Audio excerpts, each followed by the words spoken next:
안녕하세요. 저는 2년 전에 돌싱으로 돌아온 38살 여성입니다. 저는 현재 서울에서 딸을 키우면서 살고 있는데요. 제가 이혼하게 된 계기는 시어머니 때문이었습니다. 어쩌다 친구 소개로 만난 남편을 결혼정년기가 됐다고 덜컥 결혼을 해서는 큰 트라우마를 안게 됐네요. 며느리를 자기 발톱에 낀 때보다 못하게 여기고 돈만 밝히는 시어머니 때문에 지금도 제가 밤마다 잠을 못 이루고 있습니다. 꾸는 꿈마다 시어머니가 나오는데 정말 자기가 고통스럽더군요. 하마터면 그 지옥 속에 살 줄 알았는데 친정엄마의 도움으로 간신히 결혼 생활을 정리할 수 있었죠.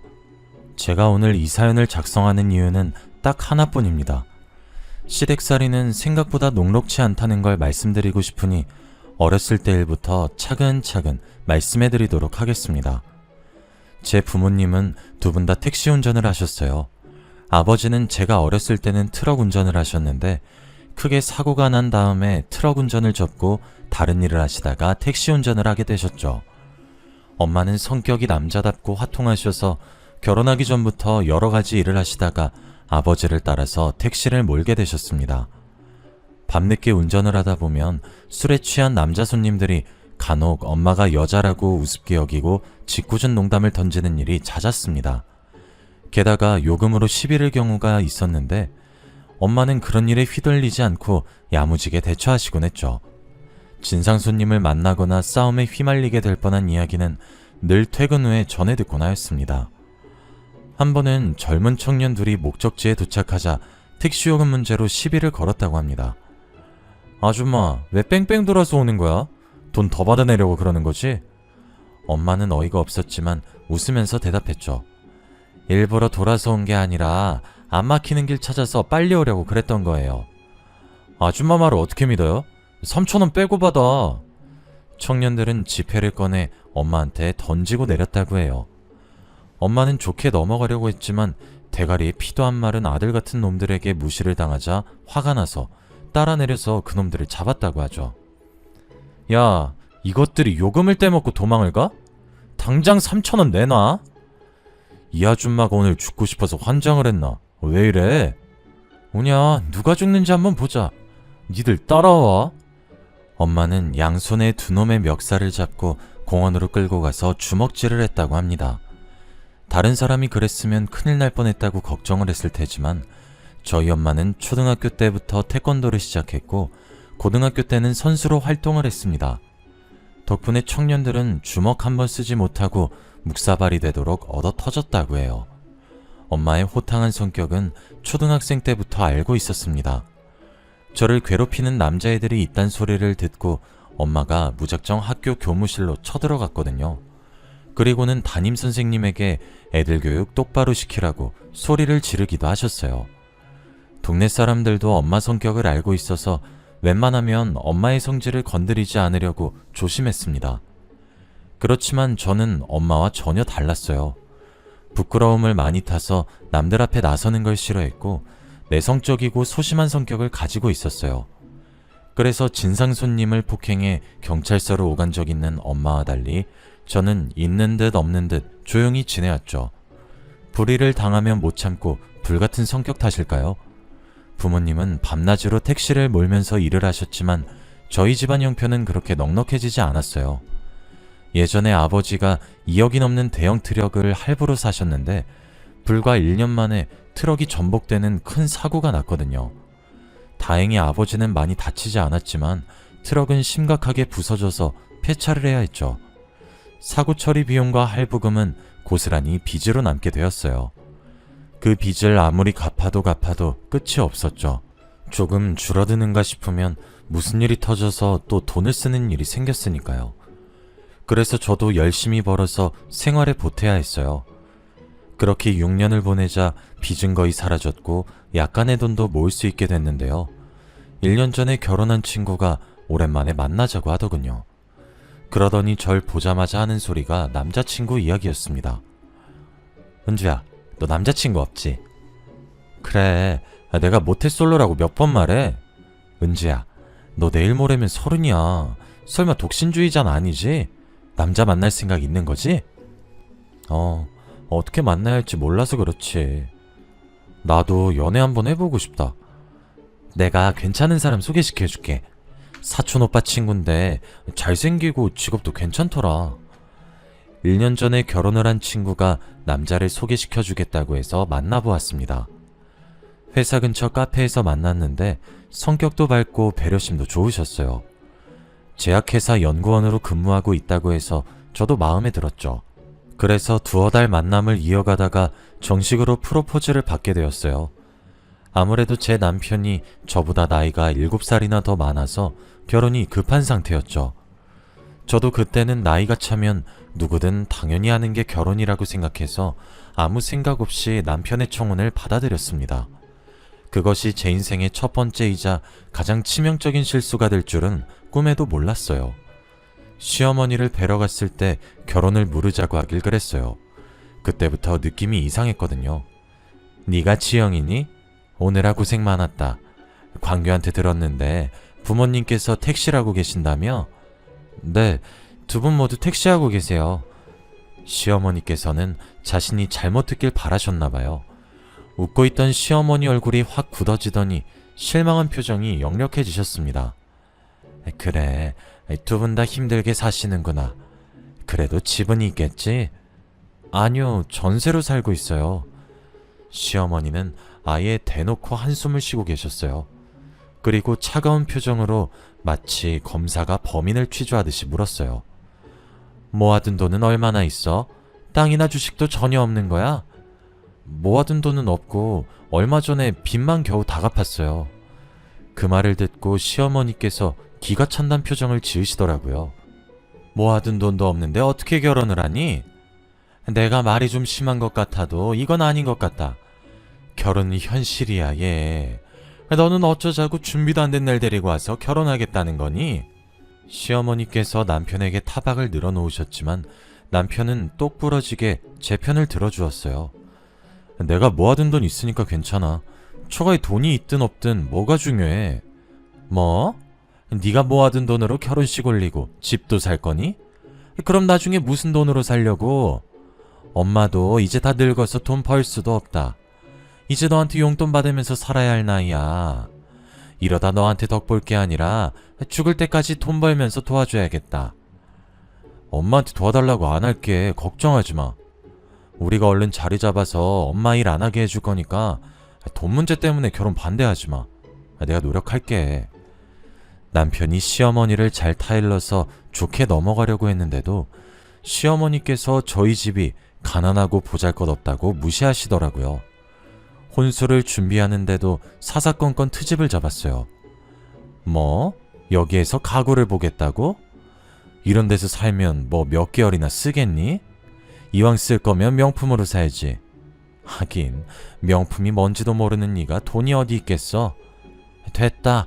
혼수고 뭐고 다 그만둬라. 내가 너한테 뭘 바라겠니? 시어머니는 저를 만날 때마다 입버릇처럼 돈도 없는 네가 뭘 하겠어 라는 말을 귀에 못이 박히도록 하셨어요. 자존심이 너무 상해서 당장이라도 파혼해버리고 싶었죠. 시어머니 때문에 남편이랑 여러 번 싸웠지만 남편이 결혼 후에는 이런 일 없을 거라고 붙잡더라고요. 여보, 조금만 참아. 결혼하고 분가해서 살면 엄마하고 마주칠 일은 없을 거야. 남편은 분가해서 살 테니까 걱정 말라고 했고 저도 분가는 기정사실로 받아들이고 조금만 더 참기로 했어요. 그런데 시어머니는 그런 기대를 무참하게 박살내버리더군요. 저한테 말도 안 되는 제안을 하셨거든요.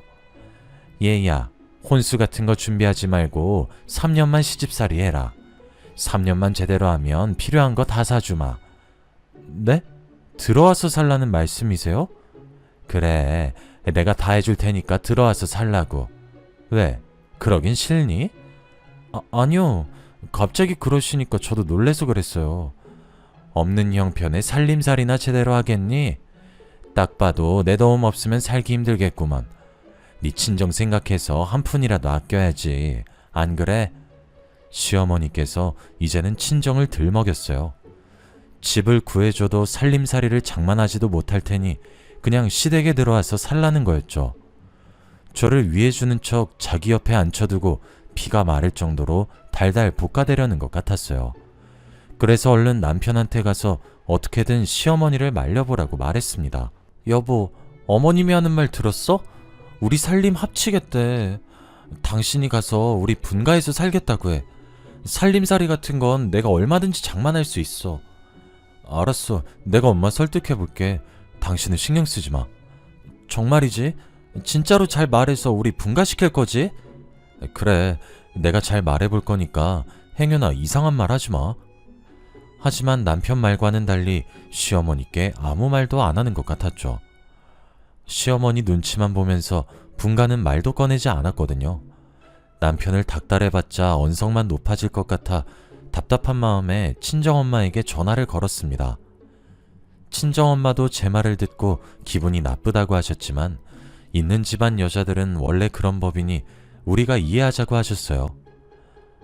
안 사돈이 없는 말 하는 것도 아니고 우리가 가진 게 없는 건 사실이잖아.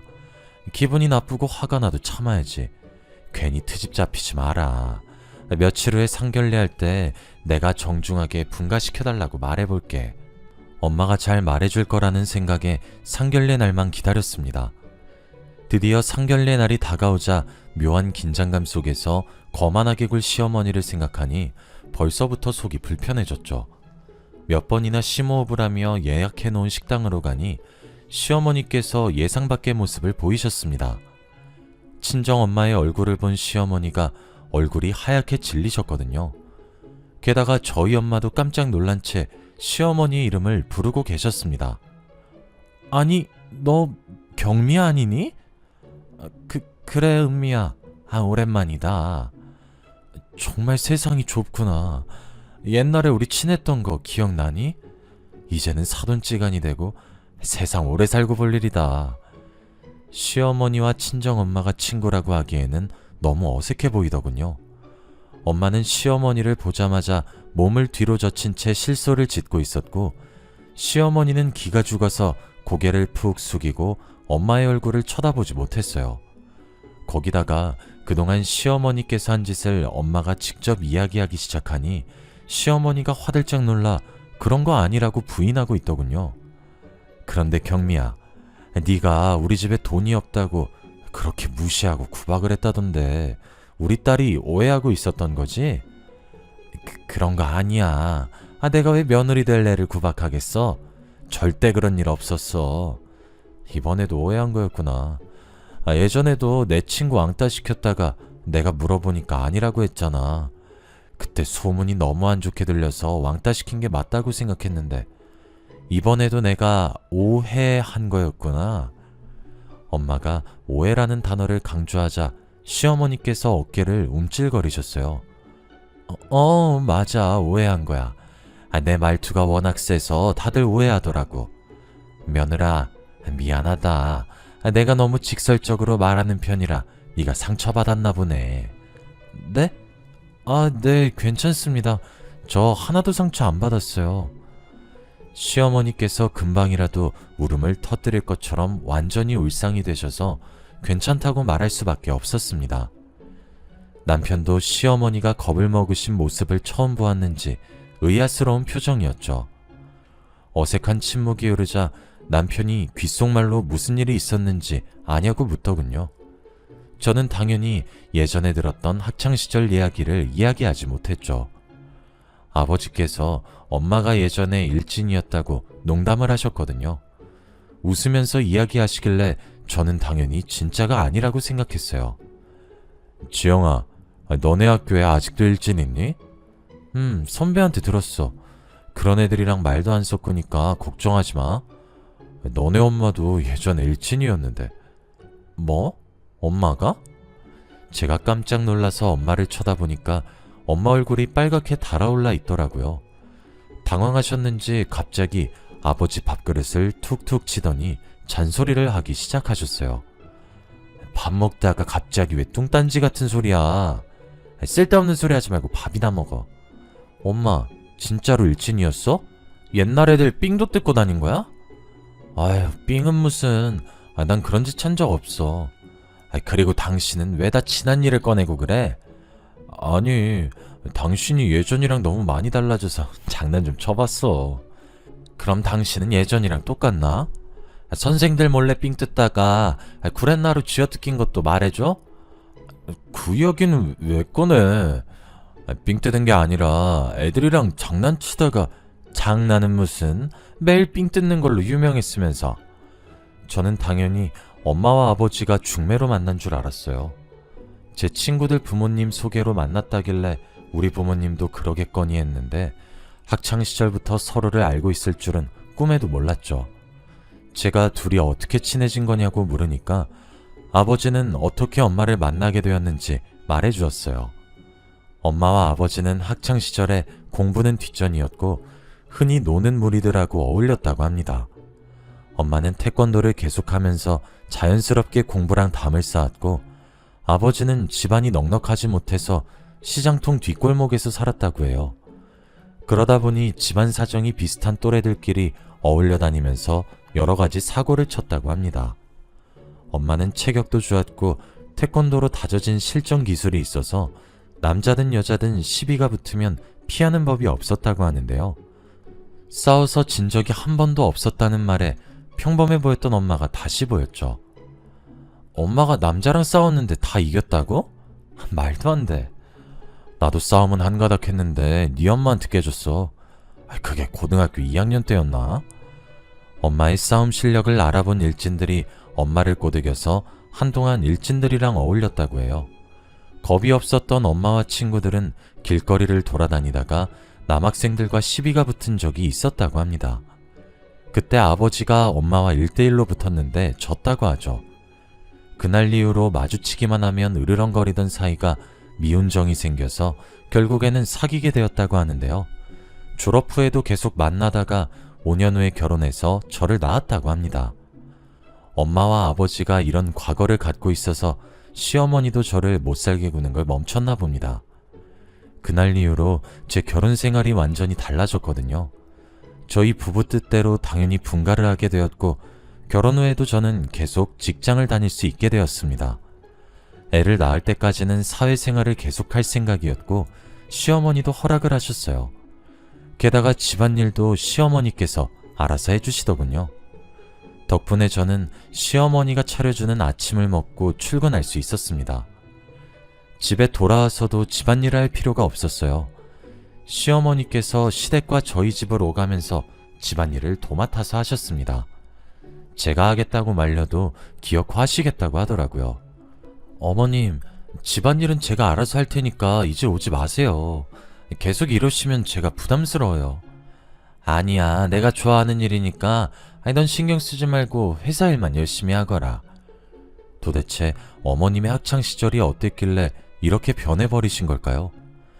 요즘은 왕따를 심하게 시키면 뉴스에도 나오곤 하잖아요. 그 정도로 애를 괴롭힌 걸까 싶어서 일하다가도 괜히 상상이 되더라고요. 이러다가 큰 트러블이 일어나는 거 아닌가 싶을 정도로 시어머니께서 제 손에 물 한 방울 묻히지 않으셨어요. 그러던 어느 날 저녁 시간이었어요. 시어머니가 차려준 밥을 먹고 있는데 엄마한테 전화를 왔더라고요. 엄마, 무슨 일이야? 이번 주말에 김장하려고 하는데 너 시간 괜찮지? 어쩌지? 이번 주말에 출장 잡혀 있어. 아니, 저번 주 주말도 출장이었잖아. 뭔 놈의 출장이 왜 이렇게 많니? 지점에 문제가 생겨서 내가 해결해야 하는데 담당자가 주말밖에 시간이 없다고 해서. 그럼 할 수 없지. 나 혼자 하마. 엄마가 통화를 마치자 시어머니가 다가왔어요. 무슨 일이냐? 은미가, 아니, 안사돈이 뭐라고 해? 이번 주말에 김장할 건데 제가 시간이 없어서 못 도와드릴 것 같아요. 그래? 그럼 내가 가서 해주마. 어머님이요? 괜찮아요. 그러실 필요 없어요. 아니다. 이제 한 식구인데 손이 필요하면 당연히 가서 도와야지. 진짜로 시어머니가 친정으로 가서 김장을 거들어 주더라고요. 며칠 후에 엄마에게 전화를 걸어서 물어보니까 시어머니께서 앞으로 필요하면 언제든지 편하게 부르라고 하더군요. 걔가 옛날에는 애들 왕따 시켜서 울리고 전화까지 가게 만들더니 나이 들어서 철이 들었나 보다. 옛날에는 나한테 까불다가 무지하게 맞았거든. 뭐? 시어머니께서 얼마나 괴롭혔길래 그래? 키 작고 소심한 애 데려다가 걸레 빨던 물 붓고 때리고 밟고 나중엔 경찰서까지 갔는데 아휴 내가 이런 거 말하면 뭐하니? 너만 손해지. 지금은 정신 차린 것 같으니까 그냥 못 들은 걸로 해라. 대략 이 정도로 나쁜 짓을 했다고만 들어서 시어머니께서 눈치 보는 것도 이해가 됐습니다. 괜히 저희 엄마가 입을 여시면 동네 소문나고 남편 평판도 안 좋아져서 잘리거나 승진에 영향이 갈 수도 있으니까요. 지금은 시어머니께서 잘해주시고 제가 생각했던 것보다 결혼 생활에 큰 만족감을 느끼고 있었습니다. 회사 일도 바쁘다 보니 괜히 과거 일을 캐낼 필요는 없다는 생각이 들었죠. 그렇게 2년이 지나고 저희 부부 사이에 딸 하나가 생겼습니다. 저도 이제 직장을 그만두려고 부장님과 면담 자리를 가졌는데요.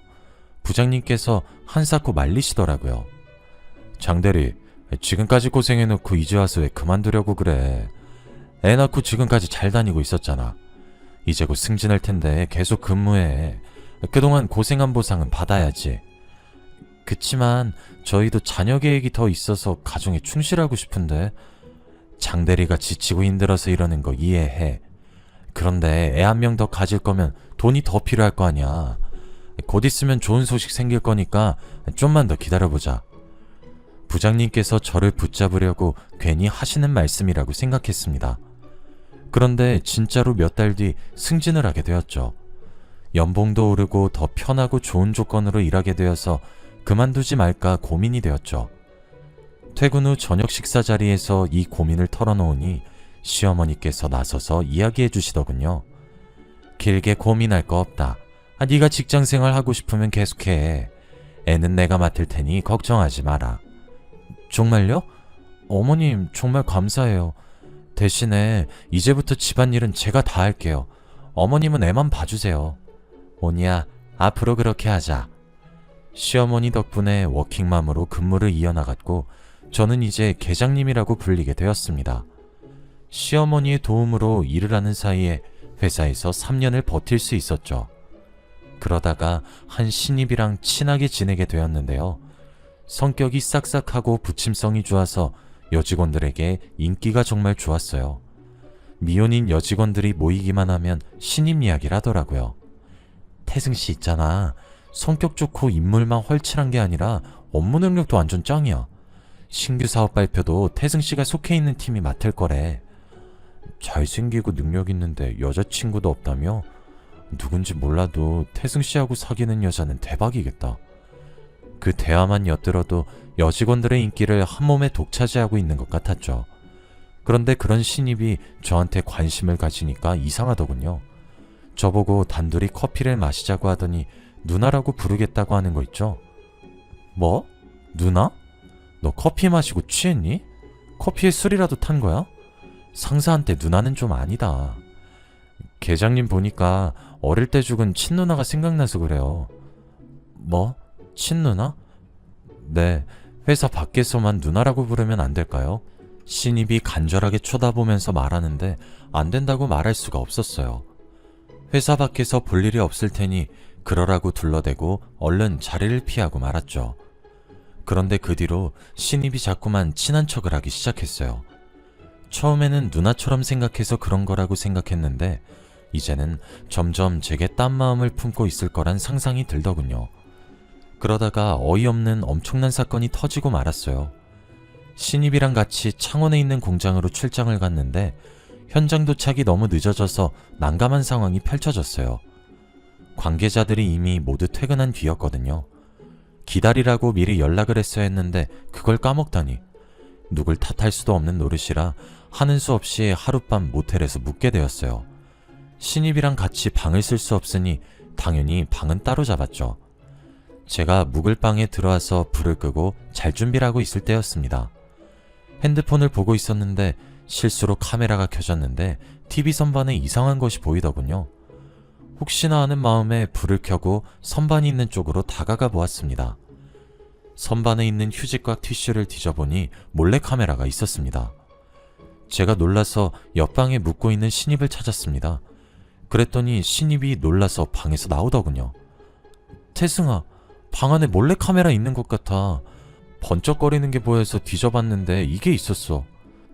제가 들고 온 몰래카메라를 보여주니까 신입이 1층으로 내려가 모텔 직원에게 따지자고 했습니다. 그런데 1층으로 내려가니 아무도 없더군요. 아무리 기다려도 오질 않아서 결국 다시 저희가 묵던 호실로 올라갔습니다.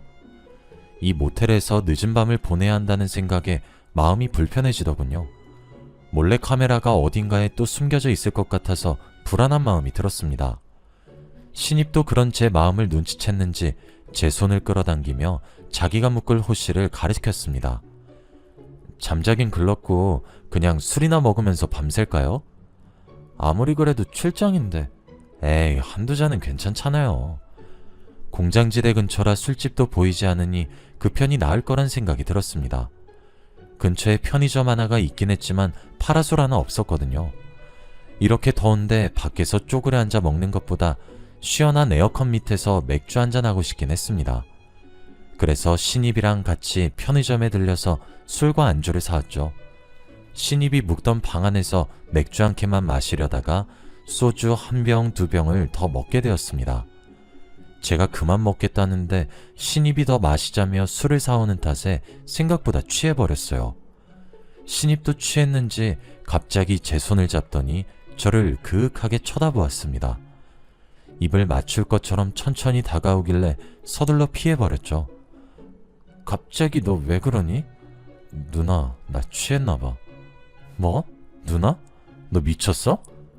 신입이 제게 안겨서 애교를 떠는데 어떻게 못 피하겠더라고요. 제 품 안에 파고들길래 있는 힘껏 밀어냈지만 역부족이었습니다. 그때 술이 확 깨서 몰래 카메라고 뭐고 신입이 얼른 술에서 깨길 기다렸습니다. 시간이 좀 지나서 신입이 술이 깼는지 자기가 옆방에 가서 자겠다고 하더군요. 진짜로 신입이랑 입을 맞추거나 잔 것도 아니라서 잊으려고 했습니다. 어차피 회사에서 마주칠 사람이니 모른 척하고 있으려고 했죠. 그런데 출장을 끝내고 집으로 돌아오자마자 시어머니께서 대뜸 제 뺨을 때리셨습니다. 너 미쳤어? 감히 내 아들 몰래 바람을 펴? 네?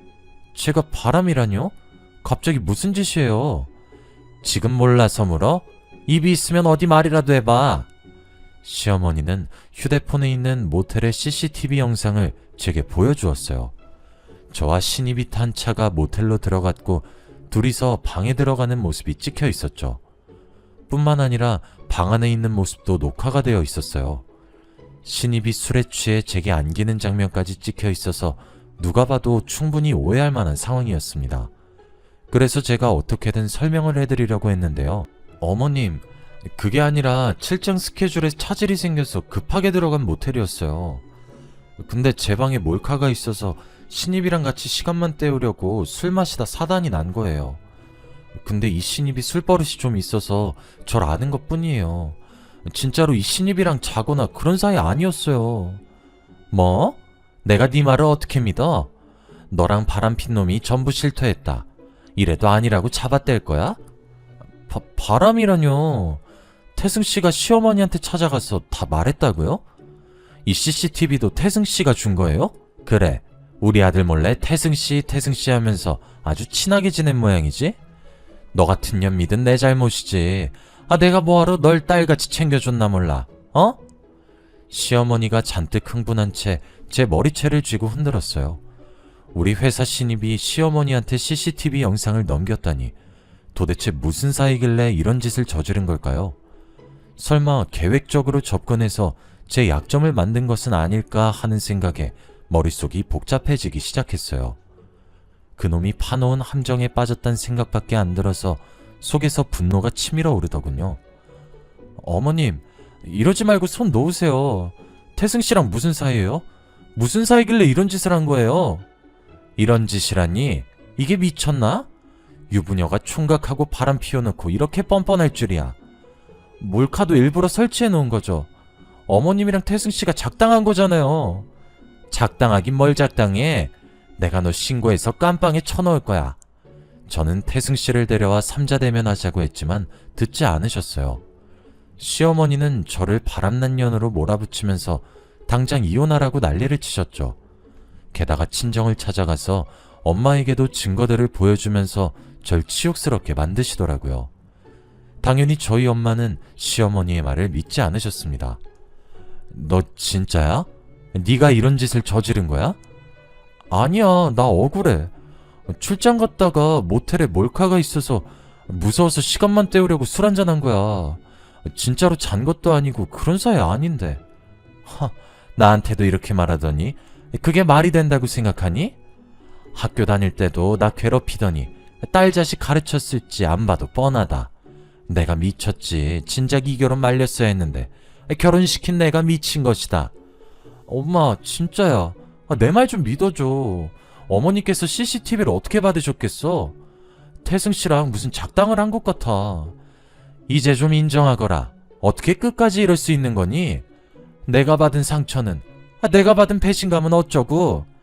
시어머니가 눈물을 흘리면서 슬퍼하시다가 딸애를 어떻게 키운 거냐고 당장 보상해내라고 엄마에게 소리를 질렀어요. 엄마는 제가 하는 말이 타당하다고 못 느끼셨는지 아무 말도 못 하셨습니다. 회사에서 돌아온 남편도 침울한 표정으로 저에게 실망했다고 했습니다. 은주야, 어머니한테 다 들었어. 네가 오해라고 해도 난 아직 너 못 믿을 것 같아. 우리 생각할 시간을 가지자. 잠깐만 네가 친정에 가 있으면 좋겠어. 더 이상 할 말이 없었습니다. 아무리 신입이 편했어도 모텔방 안에서 단둘이 술을 먹은 제 잘못이라는 생각이 들더군요. 그래서 저는 남편 말대로 짐을 싸들고 친정으로 왔습니다. 친정에 도착하니 엄마가 조용히 저를 불러서 속을 털어놓았죠. 은주, 너 왜 그랬어? 네가 정말 바람핀 거였어? 엄마는 네 말 믿어보려고 했는데 믿겨지지가 않는다. 엄마, 정말 아니야. 시어머니가 일부러 그 자식이랑 작당한 것 같단 말이야. 당한 게 있으니까 우리한테 복수하려는 거 아닐까? 차라리 사람 써서 알아보자. 제가 억울함을 토해내니까 엄마가 오히려 분노하셨습니다. 죄책감을 느끼지 못하고 제가 오히려 복수를 하려고 해서 크게 실망하셨나 봅니다.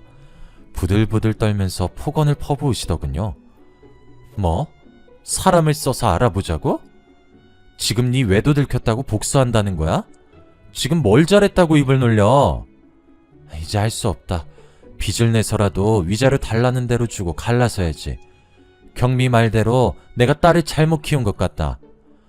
엄마가 가슴을 치면서 눈물을 삼켰고 그런 모습을 보는 저는 억울하고 분해서 속이 뒤집어지는 것 같았어요. 하지만 제 억울함은 풀리지 않고 이혼 소송은 예정대로 진행되고 말았습니다. 그래도 저는 꿋꿋하게 회사에 출근을 했어요. 정작 저를 이런 비참하게 만든 그 자식은 장기 휴가를 내고 회사에 나오지 않았더군요. 그놈에게 왜 이런 일을 꾸몄는지 묻고 싶었지만 연락조차 받지 않아서 그럴 수 없게 되었습니다. 더 기가 막힌 사실은 회사에 어이없는 소문까지 퍼지기 시작했다는 겁니다. 유부녀인 제가 신입을 꼬드겨서 바람을 피웠다는 소문이었죠. 저는 그 인간에게 이용당했는데 소문은 제가 그를 가지고 놀다가 헌신짝처럼 버렸다고 하더군요. 직원들이 저를 보고 벌레 보듯이 해서 순식간에 혼자가 되어버리고 말았습니다. 제가 겨우겨우 회사 생활을 견뎌내고 있는데 부장이 심각한 표정으로 저를 불렀습니다. 정 계장, 소문은 들었어? 간부회의에서 정 계장 문제에 대해서 의논을 했는데 품위유지 위반으로 자진퇴사라는 결과가 나왔어. 그러니까 되도록 빨리 인수인계해서 정리해줘. 알겠지? 따돌림까지는 예상했지만 자진퇴사라뇨. 그 말을 듣는 순간 화장실로 뛰쳐들어가서 눈물을 터뜨렸습니다. 그리고 저는 이틀 뒤에 사직서를 제출하고 회사를 그만두게 되었죠. 이혼 소송은 절차대로 되었고 위자료를 최소한으로 낮추려고 버티는 중이었는데요. 집에만 있으니 기분이 우울해지고 가슴이 답답해져서 오랜만에 친구를 만나러 나가게 되었습니다. 하필이면 만나기로 한 카페가 제가 다녔던 회사 근처였더군요. 카페 이름이 익숙하다 싶었는데 친구를 만나려고 뒤늦게 카페 위치를 확인하고 미리 알아보지 않은 저를 탓했습니다. 약속 시간이 얼마 남지 않아 친구가 오자마자 자리를 옮기려고 했어요. 그런데 카페에 들어가서 친구를 기다리는데 친구가 오지 않았습니다. 다른 카페에서 보자는 문자를 보내놓고 회사 사람들이 볼까봐 얼른 자리에서 일어설 때였습니다. 그때 익숙한 실루엣이 보여서 소름이 쫙 끼쳤습니다. 제게 사심을 가지고 접근했던 신입과 남편이 창가 자리에 앉아서 진지한 표정으로 무언가 대화를 하고 있더군요. 저는 무슨 대화를 하는지 들으려다가 갑자기 전화벨이 울려서 급하게 카페를 빠져나왔습니다. 친구가 카페 근처에 왔다가 뒤늦게 문자를 보고 제게 전화를 한 것이었습니다. 제가 급하게 카페에서 나오니 저를 보고 왜 여기에 있냐고 묻고 있었습니다. 여기 말고 다른 카페 가자며. 근데 왜 여기에 있어? 땡땡 카페는 너무 멀지 않아? 거긴 왜 가려고 하는데? 너 여기 카페가 직원 할인된다고 좋아했잖아. 혜진아, 나 부탁 한 가지만 하자. 저기 카페 안에 남편이 있는데 나 몰래 이상한 짓 하는 것 같거든? 너만 몰래 들어가서 녹음해주면 안 될까? 뭐? 이상한 짓? 설마 바람 피는 건 아니지? 야, 잠깐만 기다려봐. 내가 꼭 녹음해서 들려줄게.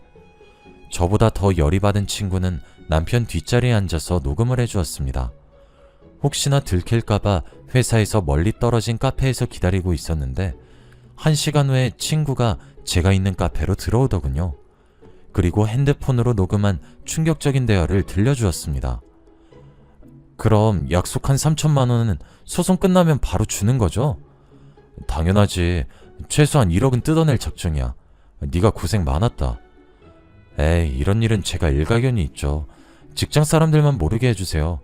사람들이 저도 피해자인 줄 알고 있더라고요. 그래, 내가 하라는 대로만 말하면 은주가 남자 밝히는 꽃뱀인 줄 알고 있을 거야. 내 남편이 날 남자 밝히는 꽃뱀으로 만들었다니. 모두 남편이 저지른 짓이란 생각이 들자마자 시어머니도 한통속이었다는 사실을 녹음을 통해 알게 되었습니다.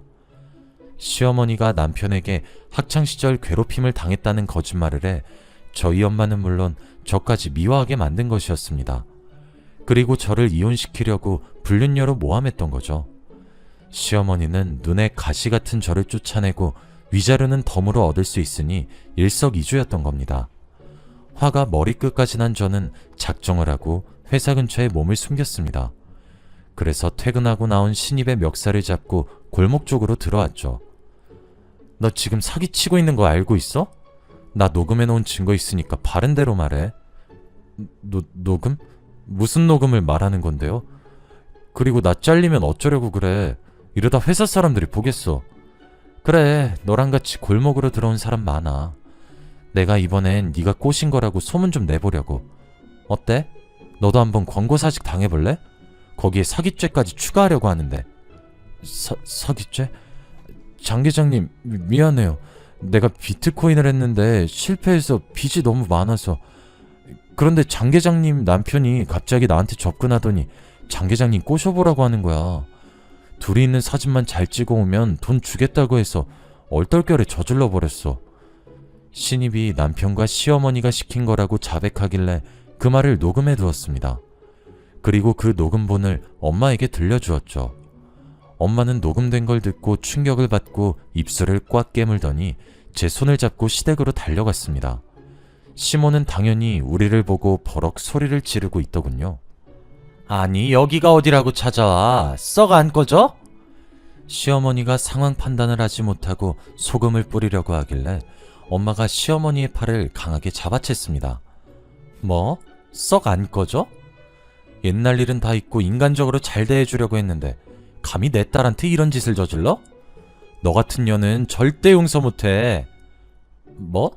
지금 무슨 소리 하는 거야? 잘못은 네 딸이 했다고. 나한테 왜 그래? 시어머니가 끝까지 잘못을 실토해내지 않길래 녹음본을 들려주었죠. 녹음 파일을 들은 시어머니가 그때가 돼서야 사색이 된 채 잘못했다고 빌었습니다. 시어머니가 울면서 빌었지만 엄마는 시어머니를 용서해주지 않았는데요. 저도 이 일을 용서해줄 수 없었습니다.